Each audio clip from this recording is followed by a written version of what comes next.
Could the biofuels industry soon see a boost in demand? I'm Clint Griffiths coming to you again today from Commodity Classic in San Antonio, Texas, where producers and industry leaders are looking for more ways to grow that demand. Now, we're hearing there could be some movement when it comes to biofuels. Reuters reporting the Trump administration has settled on a plan that would require big oil refineries to make up for at least half of the biofuel blending volume obligations waived in recent years under the small refinery exemption. That could be unwelcome news for larger oil refineries. Let's say additional blending obligations would raise their costs, but it could help the biofuels industry by increasing demand for blending credits. The news coming as we've learned that EPA officially moved the proposal for renewable volume obligations under the Renewable Fuel Standard to the Office of Management and Budget to be finalized.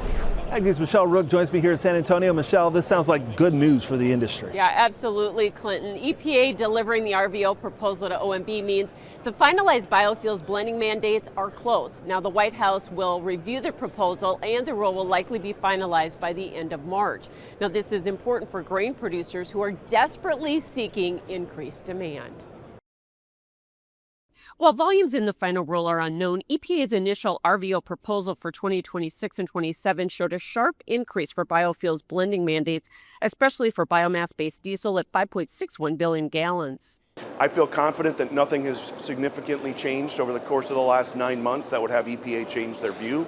So I'm hopeful that we'll see a volume somewhere between 5.25 and 5.61 billion gallons for 2026. American Soybean Association officials tell me if the volume falls in that range, it could be more than a 2 billion gallon increase from the current level of 3.35 billion gallons. It would be over a 60% increase, and so we really think that in the previous RVOs that were set under the Biden administration, they really underestimated the capacity for us to produce. They didn't take into account the tremendous expansion in the crush capacity that we've had here in the United States. Kavarik says there are also questions, though, if the half RIN proposal makes it into the final rule. I think the primary concerns are the ability to implement it for 2026 and the disruption that may be in the marketplace. I think there's also questions around their legal ability to do it.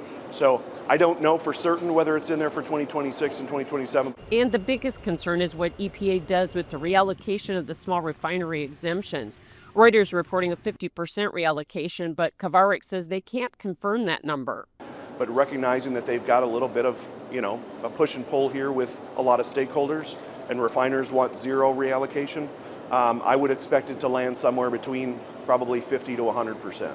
Conventional ethanol RVO levels were proposed at 15 billion gallons. And while corn growers would be happy if that was in the final rule, they have their sights set on other biofuels policy wins. If we could get a good, strong RVO, I think would send a really strong message to America's farmers, but not as strong as passing year-round nationwide E15. Still, having this policy certainty will help get biomass-based diesel plants back online, and higher RVOs will help boost corn, soybean, and sorghum demand. I'm Michelle Rook reporting for AgDay.